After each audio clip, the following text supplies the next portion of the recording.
Today we're going to look at the website that we made. So the title of the website is called Day-to-Day Chemistry, as seen right there. And we've got 4 tabs up here. We're on the Home tab right now.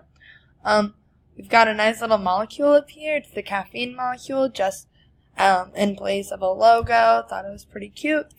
So the description of the website is right here.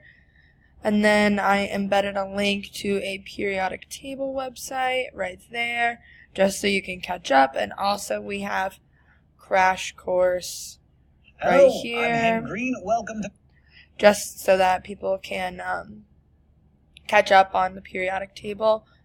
Also, for my Google Doc embedded, we have all the information that I included on this website just onto this Google Doc, which you can open by just clicking right there, and it's all going to be right there. We can go back and we can go to the electronegativity page. So we've got a little description. We have a link right here. And then we have the periodic table.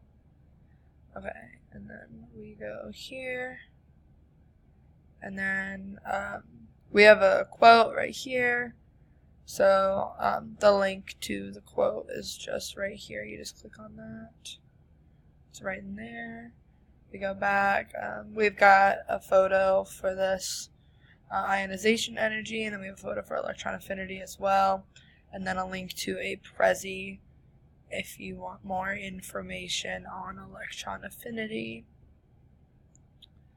And last but not least, we have atomic radius, which is just pretty simple, just a little description and then a photo right to the side so that you can have a visual of what's going on with the atoms themselves versus just like the periodic table.